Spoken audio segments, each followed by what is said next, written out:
Je vais vous faire une très brève présentation du livre de Bernard Stiegler. Vous entendez à ma voix que j'ai une extinction depuis quelques jours, et c'est Sabrina qui nous fera la lecture condensée du livre de Bernard Stiegler. Vous présenter la biographie de cet auteur demanderait trop de temps, bien entendu.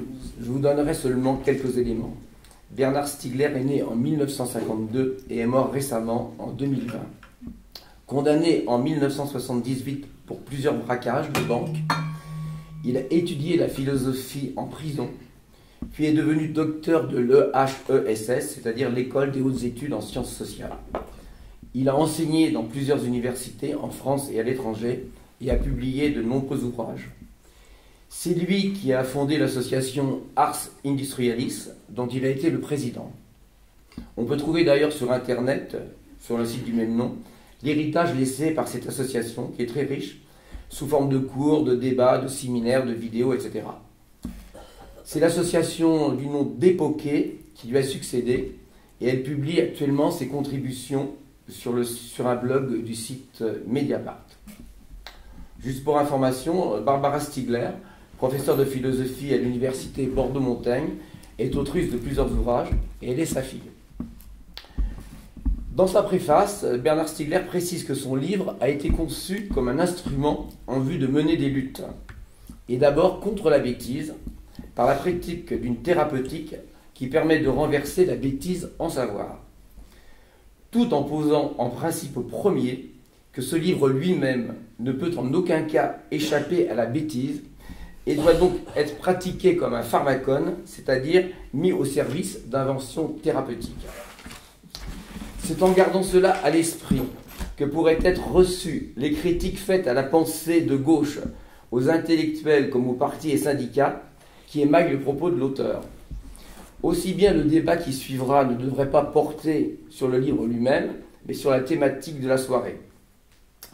J'ai reçu il y a pas longtemps Le Monde diplomatique daté du mois de mars. Il y a un article sur le vote sur les électeurs du Rassemblement national. Et dans cet article, il est relevé que pas moins de 210 livres ont été publiés sur le Rassemblement national entre 1980 et 2017, et que le flot a continué depuis. La nourriture intellectuelle ne manque donc pas, mais nous avons pensé que le livre de Bernard Stiegler était un apport original. Ce que vous allez entendre, ce sont les mots mêmes de l'auteur, extraits de son livre, publié en 2013. C'est-à-dire, je vous le rappelle, enfin, je ne sais pas la peine de vous le rappeler, mais c'est 1 an après l'élection de François Hollande à la présidentielle et 5-6 ans après la grande crise économique mondiale.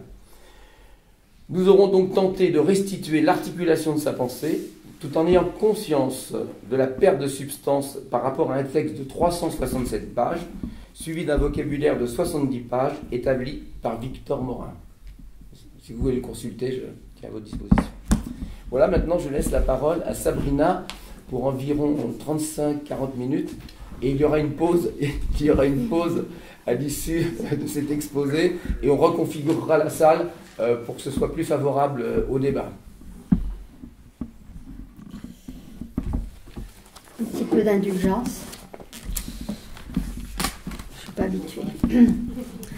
Alors, le Front National est d'abord et avant tout un symptôme. C'est le symptôme d'un immense mal, être provoqué par une immense crise pharmacologique. Cette crise se traduit par le fait que tout ce qui se présentait comme un bienfait semble voué à devenir un mal. La société est et se sent malade en conséquence. Cette maladie est provoquée elle-même par une intoxication pharmacologique qui résulte de la folie et de l'incurie que la révolution conservatrice a imposé partout dans le monde, installant le règne de la bêtise.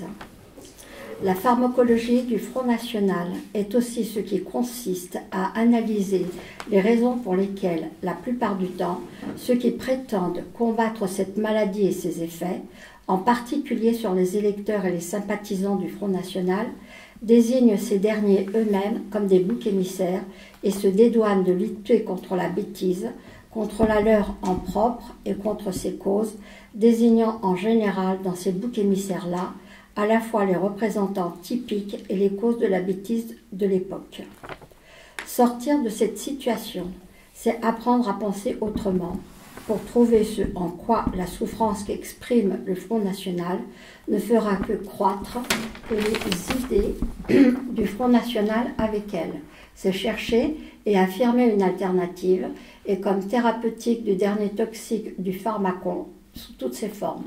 Alors pharmacon est égal toujours à la fois un poison et un remède, et pharmacos, bouc émissaire. La crise actuelle est la plus grande qu'ait jamais connue l'humanité.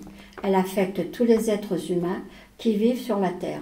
C'est une crise hyper systémique qui combine plusieurs crises systémiques, financières, industrielles, environnementales, climatiques, géopolitiques, démographiques, etc. Nous tous allons devoir faire attention comme jamais. Faire attention, c'est-à-dire aussi prendre nos responsabilités. Au moment où l'attention est menacée comme jamais. Cette menace consiste en cela, le problème majeur de notre temps. La crise ne peut être surmontée sans qu'une prise de conscience et une prise d'inconscient s'opèrent.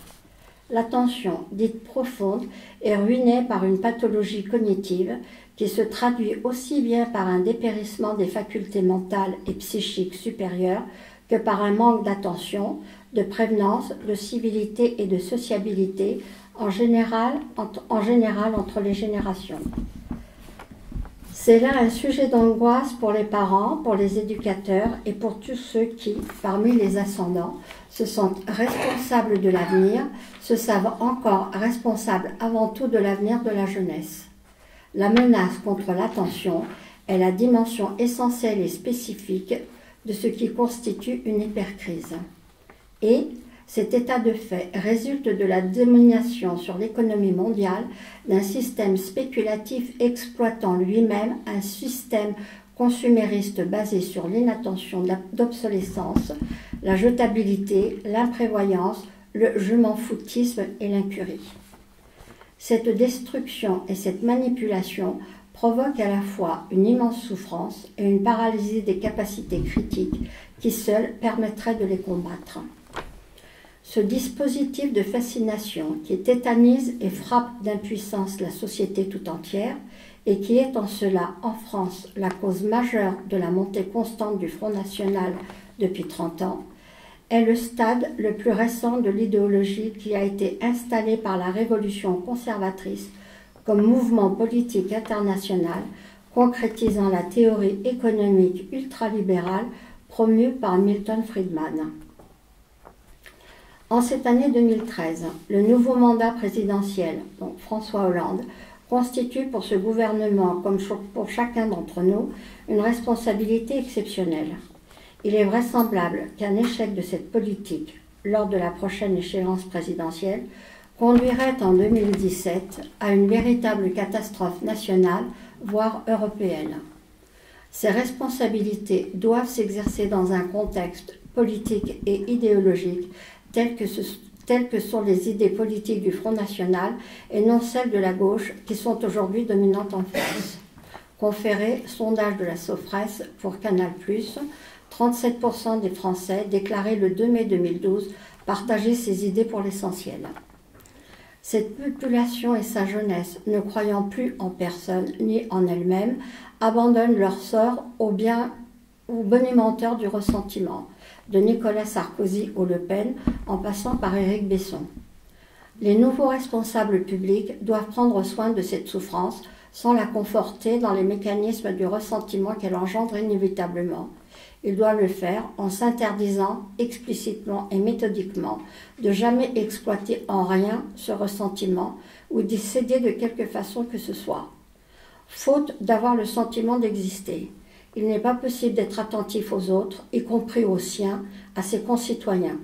Souffrant de cette incapacité à s'occuper des siens comme on voudrait le faire, ce sont les autres, entre guillemets, qui deviennent les souffres-douleurs expiatoires du manque de soins subis et parmi les autres, eux, entre guillemets, c'est-à-dire un groupe d'autres désignés comme bouc émissaires, comme, entre guillemets, pharmacos. Alors, si les idées du FN sont les plus largement partagées par les Français, c'est parce que, faute d'avoir appréhendé les véritables enjeux de la révolution conservatrice, La bataille idéologique qui s'était engagée après la Seconde Guerre mondiale en Europe occidentale, et en particulier en France, a été perdue.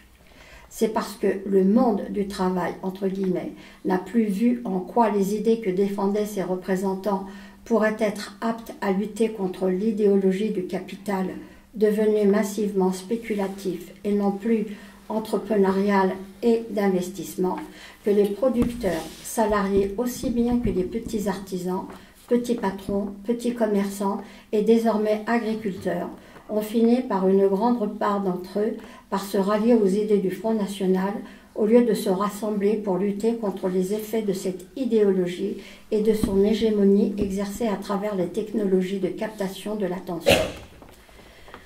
La désorientation qui a résulté de cette défaite aura affecté jusqu'aux représentants de la pensée française, entre guillemets, ou la French Theory.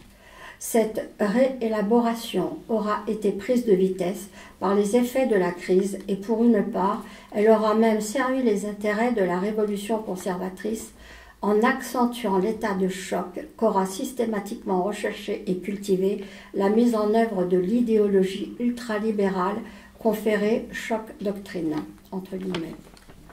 Il en a résulté un ressentiment extrême distribué dans toutes les couches de la population, entre guillemets. Cette défaite idéologique de la pensée de gauche aura consisté à abandonner toute capacité à critiquer la société de consommation et à ne pas voir comment le consumérisme est devenu par lui-même et en quelque sorte par intégration fonctionnelle une machine de guerre idéologique. Les conséquences du passage de la citoyenneté au consumérisme n'ont pas été véritablement réfléchies. Or, le consumérisme aura été un dispositif de modification radicale des conditions de l'individuation psychique et collective qui aura conduit à un processus massif de désindividuation, c'est-à-dire à cette perte de sentiment d'exister qui frappe chacun plus ou moins et qui est induite par une destruction des savoirs-vivre fondée sur des savoirs théoriques, de ces savoirs-vivre dont la citoyenneté était précisément une élaboration insigne et une conquête historique. Dans cette situation hypercritique, l'élection de François Hollande en 2012 aura constitué un espoir exceptionnel, où le risque à ce jour, qui est déjà non seulement très fortement ressenti, mais dominant, est celui d'une déception exceptionnelle, le résultat de cette élection de 2012 étant perçu par ceux qui l'auront obtenu comme une dernière chance à saisir, avant une catastrophe cependant éminemment probable et aux contours imprévisibles. Comment ne pas décevoir? N'est-il pas déjà trop tard? Le sentiment que la nouvelle situation en France constituait une chance aura été partagé pour un temps bien au-delà des frontières françaises. Cela confère aux élus de la majorité une immense responsabilité. En France, la situation est d'autant plus difficile qu'au moment où la gauche domine les institutions démocratiques en 2013, les idées de l'extrême droite dominent le pays, cependant que la droite dite parlementaire est massivement tentée par son extrémisation officielle et revendiquée, malgré la situation calamiteuse où cette situation l'a déjà conduite, et tandis que l'Europe est désormais massivement perçue par la population française comme étant le cheval de Troie de l'idéologie qui a conduit à cette calamité. La signature par la France du traité, enfin bon là c'est entre guillemets, du traité sur la stabilité, la coordination et la gouvernance au sein de l'Union économique et monétaire européenne, sans projection de la moindre perspective alternative qui serait porteuse d'une politique nouvelle d'investissement, aura provoqué une très profonde et une très dangereuse déception. Car, sauf à dessiner une perspective tout à fait nouvelle qui constituerait une véritable alternative, une politique de croissance est une politique consumériste et celle-ci est précisément le problème, entre guillemets, et non la solution. Notre responsabilité, comme celle de tous les citoyens français, est exceptionnellement engagée. Car si le président de la République et le Premier ministre échouent, l'extrême droite occupera la place centrale à l'issue du prochain scrutin présidentiel de 2017. et ce, dans un contexte européen et international qui pourrait devenir conflictuel à l'extrême. Au moment même où la gauche est revenue au pouvoir, et alors que le manque de concept et de préparation du nouveau pouvoir face aux causes de la crise et aux possibilités alternatives réelles ne peuvent que conduire à une mortelle déception et un discrédit sans appel. On peut dénoncer le score du Front National aux dernières élections comme une tâche entre guillemets, ainsi que cru devoir le faire Eva Joly. De telles réactions sont totalement vaines, attestant de l'immaturité d'une grande partie du mouvement écologiste en France. Ars Industrialis a pris dès son origine un tout autre parti que celui de la déploration. Nous avons posé que le populisme industriel conduisait systématiquement au populisme politique. La responsabilité aujourd'hui, ce n'est pas de mettre à l'index les électeurs du Front National et de la droite extrémiste qui l'accompagnent désormais, ni les 37% des Français qui partagent peu ou prou leurs idées. La question est de combattre ces idées issues de l'idéologie dont les idées, entre guillemets, du Front National sont une interprétation extrémisée et dissimulatrice fondée sur la logique des pharmacos, c'est-à-dire bouc émissaire. Il faut s'attarder sur les raisons profondes qui font que les extrêmes droites apparaissent comme fonctionnellement porteuses d'une logique de dénonciation à la vindicte d'un ou de plusieurs boucs émissaires, victimes sacrificielles qu'à l'aube de l'Occident, c'est-à-dire du monothéisme, la Bible désigne comme bouc à Azazel, ce que le grec traduit par le nom de pharmakos. La révolution conservatrice, faisant de la désindustrialisation des pays historiques son principe de départ, ce qui sera le premier facteur d'adhésion du monde du travail aux idées entre guillemets du Front National, elle aura conduit à la ruine du système économique planétaire. 30 ans d'une guerre économique totale qui aura été menée par ce qui aura caractérisé cette époque, la constitution d'un psychopouvoir mondial, d'une extrême agressivité et d'une extrême habileté. Le capitalisme chinois constituera l'un des plus sauvages entre guillemets de notre époque, sous le contrôle d'un parti communiste entre guillemets, conduisant une politique à long terme à l'écart des illusions spéculatives et du désinvestissement structurel induit par Londres, Wall Street et Francfort. Les dégâts majeurs provoqués en Occident par la révolution conservatrice, qui sera pour Jean-Marie Le Pen un modèle, sont à l'origine de la montée en France des idées entre guillemets du Front National, qui en dénoncera et en exploitera méthodiquement les effets les plus douloureux, tout en soutenant l'idéologie ultralibérale qui est à l'origine de cette douleur. La logique du bouc émissaire mise en œuvre par le Front National aura été fonctionnellement indispensable comme inversion de causalité à l'expansion des idées ultralibérales en France et à leur fonctionnement comme idéologie. C'est pourquoi le devenir de l'extrême droite classique n'est pas un simple accident de parcours ou un avatar des calculs politiciens. Faute d'une pharmacologie positive, raisonnée, revendiquée et largement explicitée, au moment où sont atomisées et désintégrées toutes les organisations sociales et donc toutes les formes d'attention et de soins, l'exploitation de la logique du pharmacos et la persécution sacrificielle des boucs émissaires se poursuivra et elle finira par porter au pouvoir les droites extrémisées et rassemblées. La tâche qui s'impose est de reconquérir un savoir-vivre et avec lui des savoir-faire et des savoirs théoriques. Le savoir-vivre contemporain devant être issu de la polis grecque et constituer la nouvelle forme historique de la citoyenneté.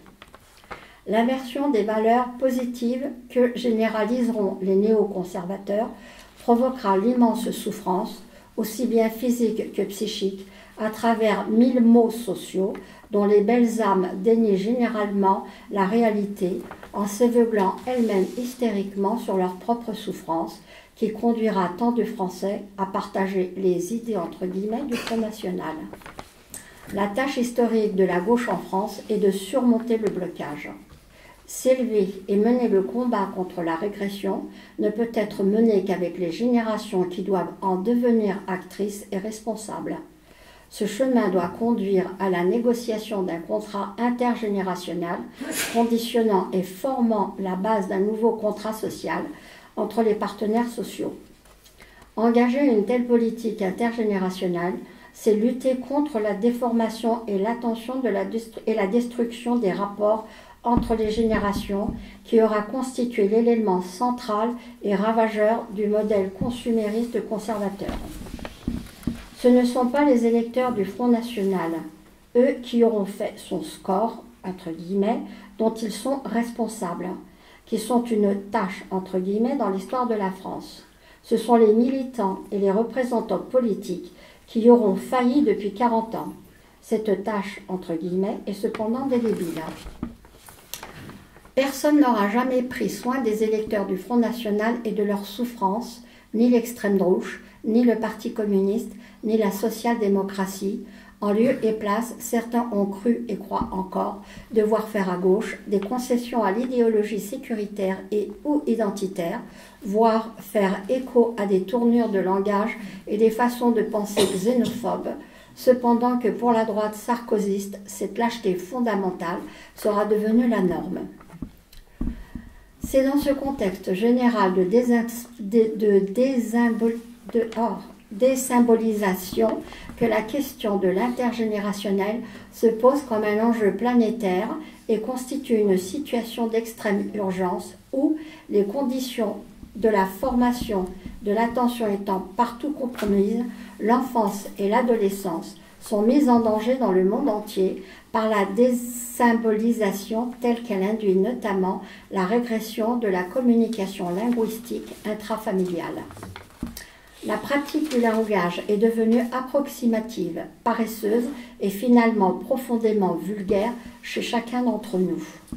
L'espace public est celui d'une dépendance publique toujours plus grande par rapport aux intérêts privés qui l'investissent, cependant que s'y opposent les logiques top-down des puissances publiques et des logiques bottom-up des réseaux collaboratifs du Web 2.0, dont s'empare dès lors l'idéologie libertaire, sans que la pensée de gauche prenne en quoi que ce soit la mesure de ce mouvement irréversible, ni ne se montre capable d'en critiquer l'idéologie qui est celle de l'opposition entre top-down et bottom-up.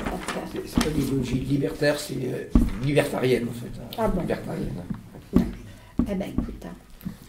C'est la langue qui a fourché. Voilà.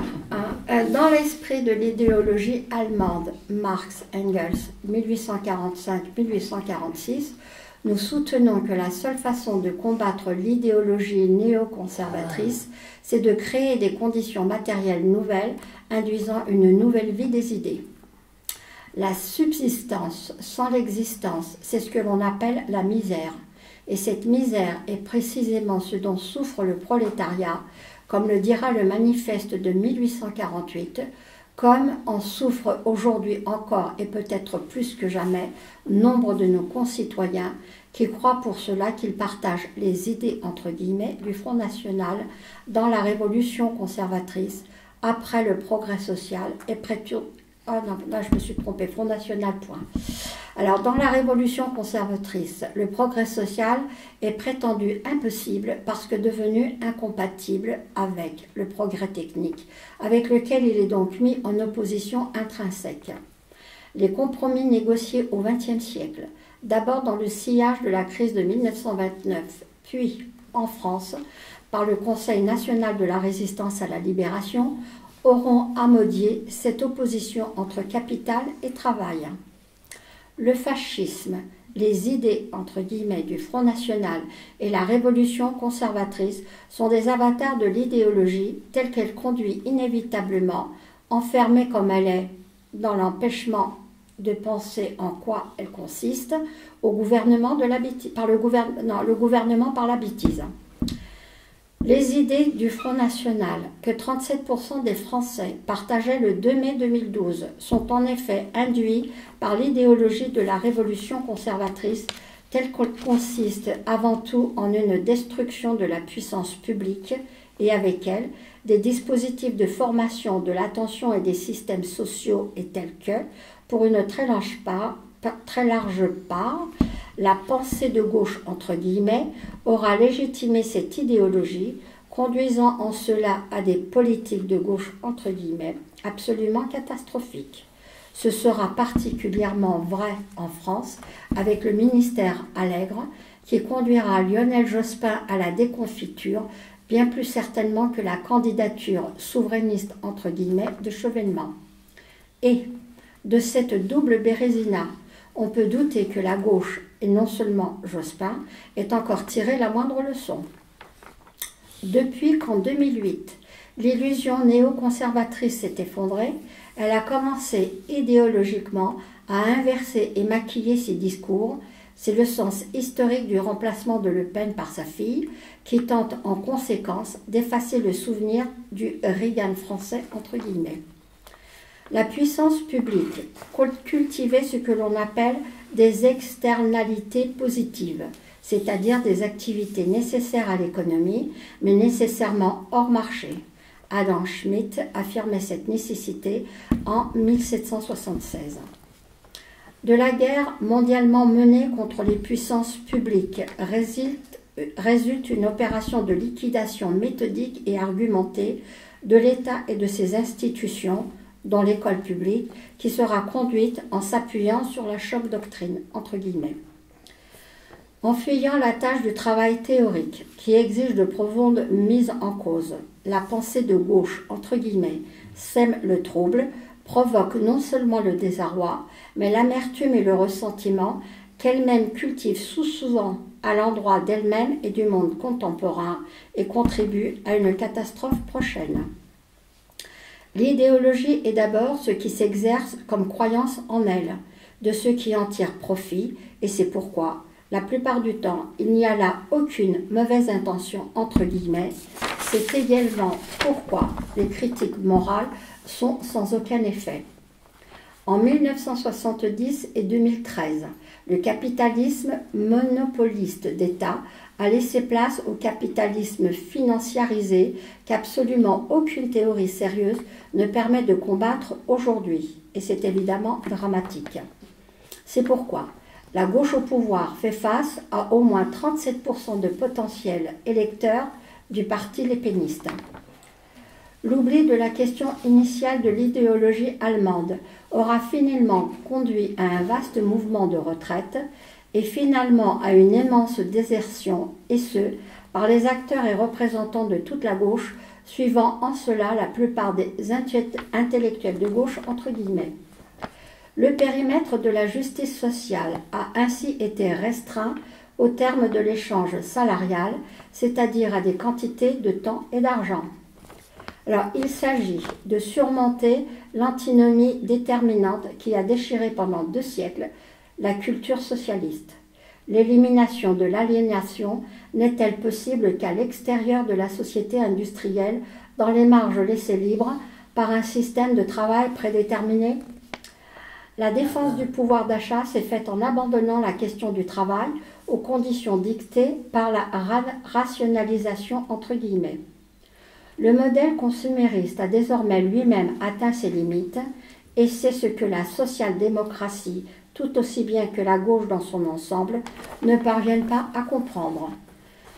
Pour dissimuler la destruction du crédit, qui n'est pas simplement de la liquidité, mais de la confiance transindividuée, qu'il induit systématiquement, le système caduque que tentent de maintenir à tout prix ceux qui y spéculent, fait des puissances publiques et des collectivités qu'elles représentent les boucs émissaires de l'incurie qu'ils provoquent, ce qui engendre la montée des extrêmes droites. En n'osant pas limiter la spéculativité des crédits privés disponibles, les puissances publiques européennes et américaines permettent l'immense responsabilité de préparer leur ruine. L'un des principaux scandales sémantiques consiste à appeler investisseurs les spéculateurs qui détruisent l'investissement.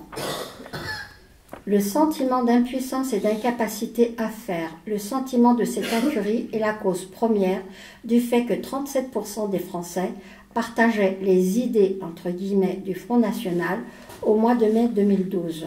Et l'on ne voit vraiment pas pourquoi, à ce jour, cette croissance ne se poursuivrait pas.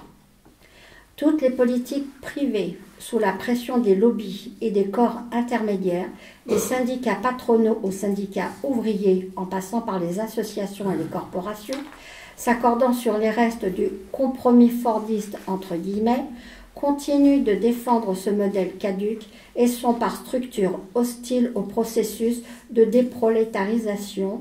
La responsabilité de l'incurie est très largement partagée.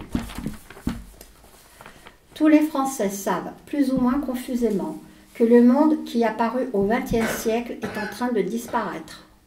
La droite et l'extrême droite spéculent sur cette faillite après l'avoir elle-même provoquée en exploitant jusqu'à plus soif un modèle industriel qui est par là même devenu profondément toxique et autodestructeur. Elle dénie cet affrontement et c'est pourquoi elle se rapproche inexorablement en France comme ailleurs. Elles ont besoin d'un pharmacos, bouc émissaire, qui leur permette d'inverser les causalités. Le contournement par le nouveau président de la République, François Hollande, de ce que nous croyons être une obligation historique pourrait s'avérer suicidaire pour lui et calamiteux pour la France. Bien plus encore, depuis que le traité européen sur la stabilité, la coordination et la gouvernance a été rectifié par le Parlement. C'est ce fonctionnement qui engendre une dette devenue insupportable parce qu'elle ne nourrit plus aucune croyance individuelle et collective dans un avenir terrestre possible. C'est aussi pourquoi des formes archaïques et intégristes de croyances religieuses fleurissent aux USA, où 81% de la population déclarait en 2007 que le consumérisme est nocif parce que matérialiste en Israël et dans le monde islamique comme en Europe. Il n'y a pas d'avenir en dehors d'un immense processus de recapacitation de tous et dans tous les domaines. Cela passe par une politique scientifique et une politique industrielle de recherche et de développement, de technologie, de capacitation et de soutien aux entreprises qui s'y engageront. Pour une politique éducative entièrement reconçue, par une politique culturelle réinvestissant l'éducation populaire, pensée en relation étroite avec la politique éducative et avec une politique éditoriale qui relance dans le contexte constructif l'avenir de la presse et des médias par des investissements appropriés dans l'éducation. Par une politique énergétique fondée sur des réseaux contributifs. Par une politique de santé publique qui entame le chantier de reconstruction du savoir-vivre, substituant le savoir d'achat au pouvoir d'achat. Dans une période de contradiction, la puissance publique doit faire entrer en résonance les tendances psychiques et les tendances historiques pour les conduire, à partir d'une intelligence collective de l'expérience présente, à négocier un chemin pacifique. Cela doit se traduire en donnant le sentiment que le pays dont elle tente préparer l'avenir va quelque part, une transition pacifique concernant aussi l'Europe et le monde entier. L'Union européenne n'aura jamais pu se constituer comme une puissance parce qu'elle n'aura jamais su former une puissance publique porteuse d'un projet industriel européen basé sur un mode de vie européen. Car il a été posé que les programmes de recherche et de développement devaient être prescrits par les managers industriels, ce qui est une pure hérésie en période de mutation du système technique, ceux-ci veillant avant tout à préserver leur rente de situation et les intérêts à court terme de leurs actionnaires, qui ont pour ces raisons écarté les entrepreneurs de la direction des entreprises. La puissance publique ne peut en aucun cas demander aux populations de s'adapter aux bouleversements en cours. C'est pourquoi une politique de transition est absolument indispensable. Il ne s'agit ni de s'adapter ni de résister. Il s'agit d'adopter et par là d'inventer. Une politique de transition doit intimement associer doit être intimement associée à une politique de la jeunesse, mais aussi doit être une politique de la jeunesse, c'est-à-dire pour la jeunesse et avec la jeunesse, qui est pleinement porteuse de cette transition et qui doit donc venir au cœur de la politique publique dans toutes ses dimensions. La refondation de l'éducation nationale nécessite une rééducation nationale, y compris et surtout celle des élus, qui est actuellement généralement assumée par les cabinets de conseil, par ailleurs gravement discrédités. Ce sont souvent aussi et parfois d'abord des organes d'endoctrinement. Il se produit un véritable dégoût pour les technologies dans les générations ascendantes, auquel répond un dégoût pour les savoirs dans les générations descendantes. La vitesse produit un effet proprement soporifique, tel que personne n'a l'air de comprendre ce qui arrive. Ce qui est un résultat massif de l'état de choc technologique permanent dans lequel nous vivons désormais et qui conduit à des états de choc psychologiques, économiques et politiques tout aussi permanents. Après les époques du biopouvoir, donc contrôle de la population comme machine de production, et du psychopouvoir, contrôler et fabriquer des motivations comme machine de consommation, nous entrons dans celle du neuropouvoir, qui est une synthèse des deux formes précédentes. Ce nouveau contexte concerne centralement la question de l'éducation et de la formation, de l'attention, s'il est vrai que toute activité éducative consiste à travailler la matière plastique neuronale de ceux qui se forment et s'individuent ainsi. On parle de connaissance lorsque les savoirs sont acquis en sachant qu'ils sont acquis, c'est-à-dire qu'ils sont acquis non simplement comme un savoir-faire, mais comme un savoir « je sais faire » ou « je sais ce que je sais faire », ceci et cela. C'est le savoir d'une conscience parce que c'est ainsi un savoir capable de se critiquer lui-même. Cette capacité critique est indispensable dans une société démocratique et industrielle et c'est en fonction de cette priorité impérative qu'un système académique doit être conçu. La société française dans son ensemble est telle qu'elle souffre de la destruction de l'attention où qu'elle soit et quelle qu'elle soit, attend du nouveau président de la République et de son gouvernement qu'il change radicalement le cours de ce qui n'est pas une fatalité. C'est là l'enjeu véritable d'une politique de la jeunesse et de l'éducation concrétisée par un contrat de génération élargi. Il s'agit de faire ou de refaire attention, de former, de produire de l'attention, en particulier de l'attention intergénérationnelle, mais cela suppose une politique des supports de mémoire, entre guillemets, toujours entre guillemets, rétention tertiaire, car les générations sont constituées par leur adoption de ceux-ci. Et dans la période de changement massif que nous traversons dans ces domaines, cela ne peut se concrétiser qu'à travers une politique économique et industrielle appuyée sur une politique scientifique, éducative, culturelle entièrement repensée. Voilà.